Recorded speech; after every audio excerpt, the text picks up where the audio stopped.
konservativ dediyimiz, yəni qeyri-cərrahi müalicə üsulu, ümumiyyətlə diz oynağında artrozun, yəni qığırdaq aşınmasının rentgenoloji və yaxud da xəstəliyin siniflənməsinə uyğun olaraq 4 dərəcəyə biz bölürük. Ən müalicəyə daha çox fayda verən və xəstənin də, həkimin də məmnun olduğu qreyd 1 və qreyd 2 dediyimiz birinci, ikinci dərəcələrdir ki, bu dərəcədə həkimə müraciət zamanı hər iki tərəf çox məmnun qalır nəticədən. Həm həkim çox məmnun olur, çünki xəstə məmnuniyyəti olur. Xəstə də şikayətlərinin keçdiyinə və həyat keyfiyyətinin daha yaxşı olduğuna görə məmnun qalır. Üçüncü dərəcə artıq biraz daha, belə deyək, həyəcan təbilinin salındığı bir mərhələdir. Burada da öncəlik bizim konservativ müalicədir. Çünki müəyyən bir qrup var ki, həqiqətən də qeyri-cərrahi müalicədən 3-cü dərəcədə olmasına baxmayaraq fayda görür.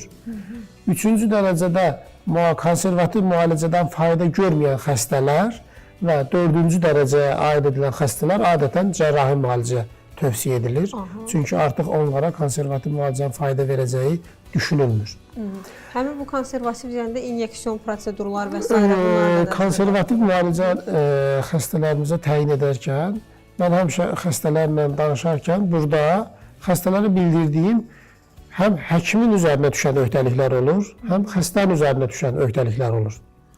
Təbii ki, xəstənin üzərinə düşən öhdəliklər daha çox olur, amma həkimin də bir həkim kimi xəstə qarşısında bir öhdəliklər olur.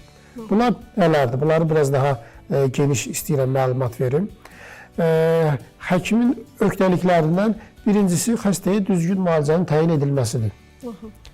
Və bunun yolu ildə 2 dəfə ən azı müəyyən dərman preparatları vardır ki, onlarla olan qığırdağın keyfiyyətini yaxşılaşdırmaqla duzlaşma, yəni oynaq artrozunu müalicə etməkdir.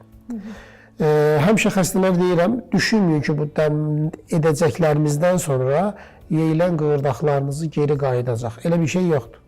Dünyada, hal-hazırda, təbabətdə yeyilən qığırdaq toxumasının bərpası deyə belə deyək, bir anlayış, bir müalicə yoxdur. Bizim məqsədimiz bu olan qığırdağın keyfiyyətini yaxşılaşdırmaqla 2 məqsədimiz var. 1, indi olan, hal-hazırda davam edən və xəstənin həyat keyfiyyətini aşağı salan ağrıların qarşısını almaq, azaltmaq. 2, gələcəkdə olan daha da ağırlaşmış halların qarşısını almaq. Yəni 2 il sonra, 3 il sonra, 5 il sonra daha ağır formada xəstəliklə bizə yaxınlaşmağının qarşısını almaqdır. Bir növ qreydin irəliləməsini, bir növ qarşısını almaq. O da müvəqqətidir, belə başa düşürük. Dediyim kimi, yox, müalicə mütəmadi olaraq ildə 1 və 2 dəfə təkrarlanmalıdır, bəli. Aydın. Bu dərman müalicəsidir. 2, qığırdaq aşınması, yeyilməsi deyiriksə də, demək ki, bu oynaq səthlərində sürüşmə azalmışdır. Yəni, qığırdaq səthləri bir-birinə sürtünür. Sürtündükcə də qığırdaq yeyilir. Niyə gənc adamlarda qığırdaq yeyilmir? Çünki o sürüşmür. Üstadı sürüşür, sürtünmür. Oynaq içində onun sürüşməsini təmin edən yağlı bir maye olur. Və onun sayəsində oynaq səthləri sürüşür. Yaşla əlaqədar, xüsusda dediyim kimi xanımlarda hormonal sferada olan dəyişikliklə əlaqədar dizin içi get-gedə quruyur. O yağı geli hazırlayan hüceyrələr atrofiyalaşır, səbəb yaşla əlaqədar olur. Nəticədə dizin içi quruyur və diz quruduqca oynaq səthləri, bəli, sürtünmə artır, sürüşmə azalır və qığırdaq aşınmasına səbəb olur. Hal-hazırda təbabətdə bunun qarşısını almaq üçün oynaq gellərindən istifadə edilir. Təəssüf ki, onların indiki gellərin elə bir funksiyası yoxdur ki, bir dəfə vurulsun və ömür boyu davam eləsin. 6-8 aylıq oynaq gelləri, oynaq mayeləri mövcuddur.